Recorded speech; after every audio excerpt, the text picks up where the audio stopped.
آپ کہہ سکتے ہیں کہ پھر ہم چھوڑ دیتے ہیں سارے کام جو ہم جس سلسلے میں ہم آئے ہیں.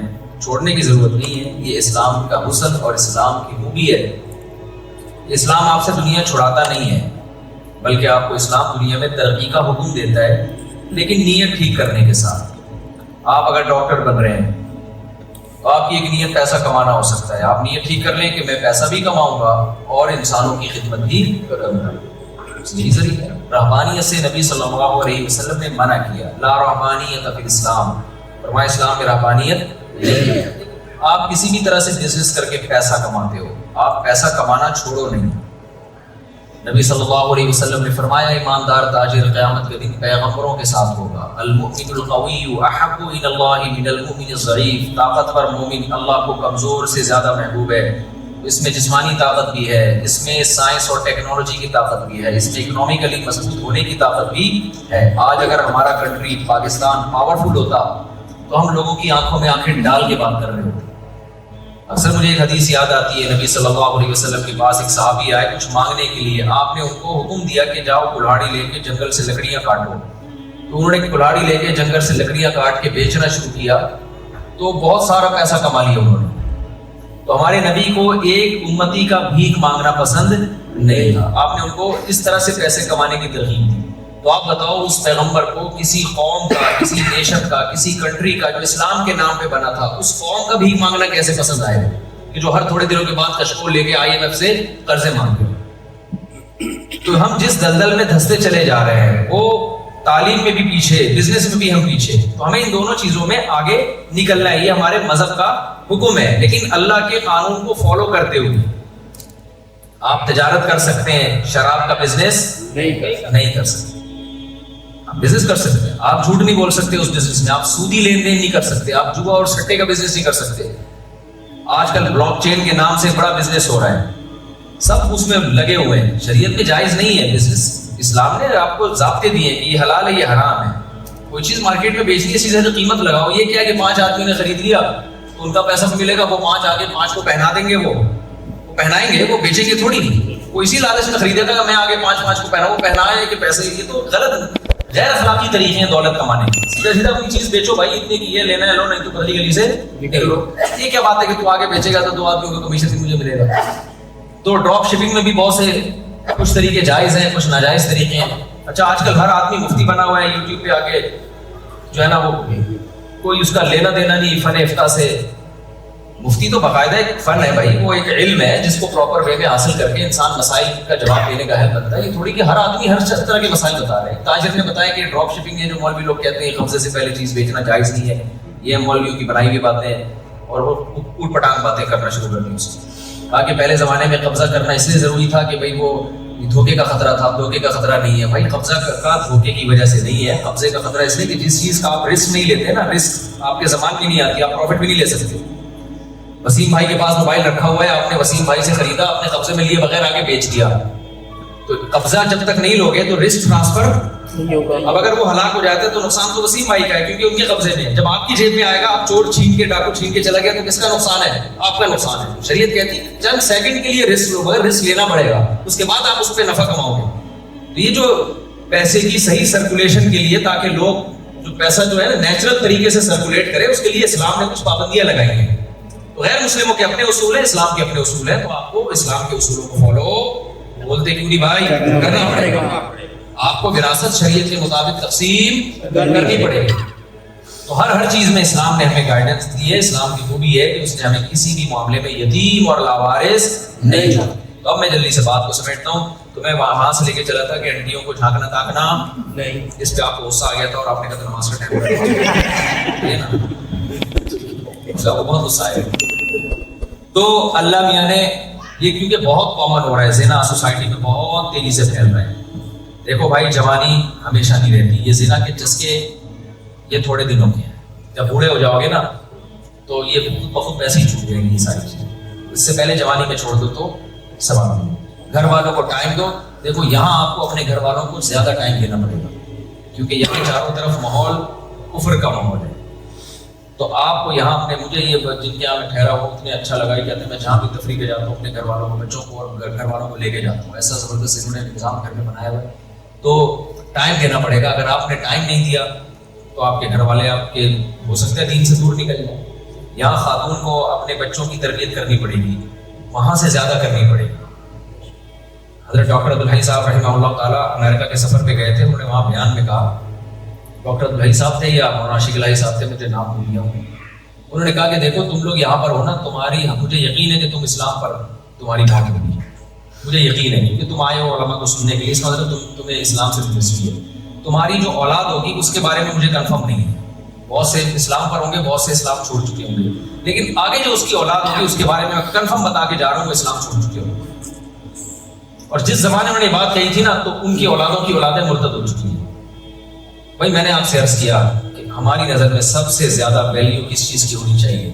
ایمان کی. دنیا میں آئے جس کے لیے تو ہم کیسے چھوڑ سکتے ہیں اس کو؟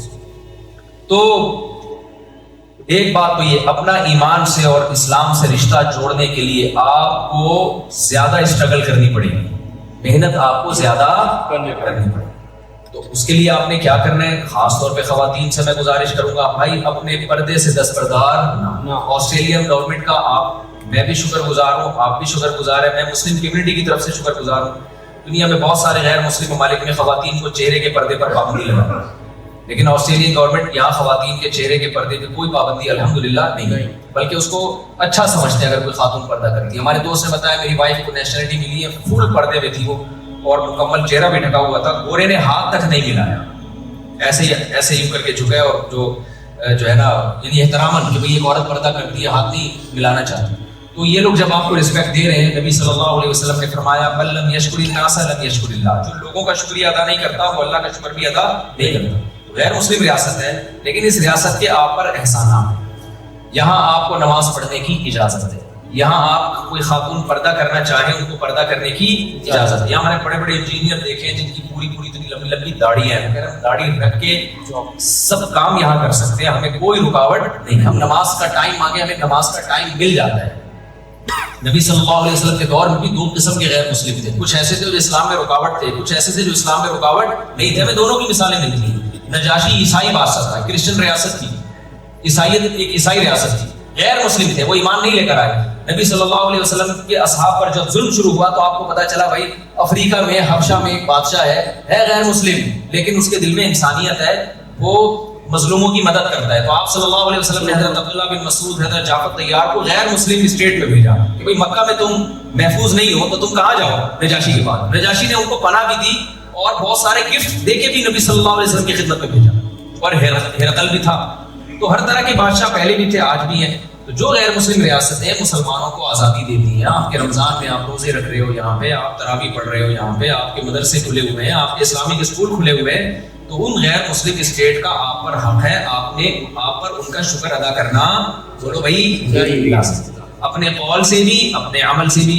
قول سے شکر یہ ہے کہ آپ اس اسٹیٹ کے خلاف بیان نہیں بولو نہ دیں, اسٹیٹ کے اگینسٹ نہ جائیں, آپ کسی بھی طرح کی جو ہے نا وہ کوئی ایسی بات نہ کریں جس سے اسٹیٹ کو یہ لگے کہ مسلمان ہمارے اگینسٹ. دوسرا اپنے عمل سے بھی, عمل سے کیسے؟ لا کو فالو کرنا ہے آپ. میں سمجھا پا رہا ہوں بھائی؟ بالکل جی, قانون کو فالو کر کے بتانے میں ایک اچھے شہری. آپ نے ہمیں اگر نیشنلٹی دی ہے, آپ نے اگر ہمیں یہاں رہنے کی جگہ دی ہے, تو آپ خوش ہوں گے کہ انسان کے بچوں کو ہم نے یہاں رہنے کے لیے ایسا کام نہ کریں وہ کہ یعنی کس قسم کے لوگوں کو ہم نے یہاں. مجھے کسی نے بتایا پہلے آسٹریلین گورنمنٹ جو ہے نا وہ بچہ پیدا ہونے پہ ٹھیک ٹھاک پیسے دیتی ہے. ہاں, اس کا نتیجہ یہ نکلا کہ کچھ ایسے لوگوں نے اسپیڈ بڑھا دی جو یہاں کرمنل ایکٹیویٹیز میں زیادہ تھے. تو گورنمنٹ کو یہ لگا کہ جو کرمنل قسم کے لوگ ہیں ان کی اسپیڈ بڑھ گئی ہے, تو اس سے ہماری سوسائٹی کیا بن جائے گی؟ آبادی تو بڑھ جائے گی لیکن چوریاں ڈکیتیاں بھی بڑھ جائیں گی. انہوں نے وہ سہولت ہی واپس لے لی. تو میں تو جہاں جاتا ہوں اسپیڈ بڑھا کے آتا ہوں, آپ کو بتائیں. میں تو بیانات اس ٹائپ کے کرتا ہوں, بھائی نسل بڑھاؤ, ہے تو ہمارے پیغمبر صلی اللہ علیہ وسلم کا حکم ہے. تو آپ جب اچھے شہری بن کے رہیں گے, لا کو فالو کریں گے, ٹیکس آپ ٹائم پہ دیں گے, تو یہاں کی گورنمنٹ چاہے گی کہ مسلمانوں کی نسل بڑھے.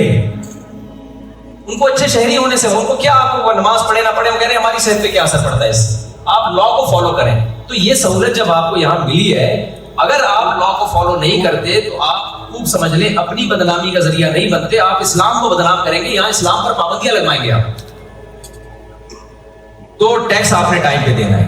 اللہ تعالیٰ نے اہل ایمان کی جو صفات بیان کی ہیں اللہ فرماتے ہیں اذا قالوا علی الناس یستوفون واذا کالوهم او وزنوهم یخسرون. اہل ایمان جو بے ایمان لوگ ہیں نا، بے ایمان لوگ جو جہنمی لوگ ہیں، اللہ نے ان کی برائی بیان کی کہ جب اپنا حق لینے کی باری آتی ہے تو پورا حق لیتے ہیں، جب حق دینے کی باری آتی ہے تو اس میں ڈنڈی مارتے ہیں.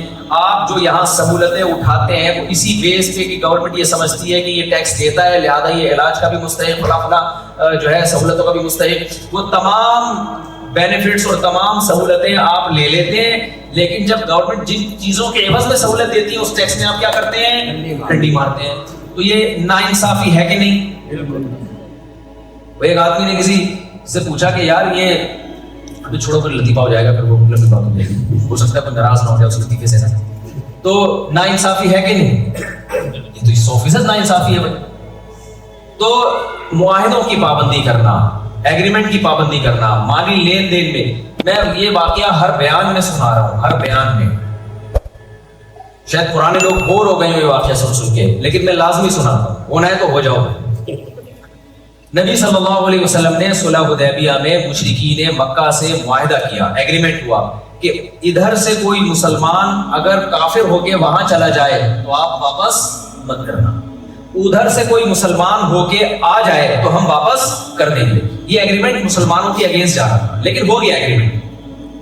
اتنے میں حضرت ابو جندل رضی اللہ تعالیٰ عنہ مسلمان ہو کر آئے، ہاتھوں میں بیڑیاں پڑی ہوئی ہیں. مشرکین نے کہا آپ نے ایگریمنٹ کیا ہم سے، ابھی ایگریمنٹ پہ سائن نہیں ہوئے تھے، زبانی ایگریمنٹ ہوا تھا، ابھی سائن نہیں ہوئے تھے لیکن زبان سے ہو چکا تھا ایگریمنٹ. اسلام میں زبان کی ویلیو ہے بھائی. لوگ طلاقیں دیتے ہیں نا، کہتے ہیں منہ سے بولا ہی تو ہے، بھائی منہ سے ہی بولا جاتا ہے.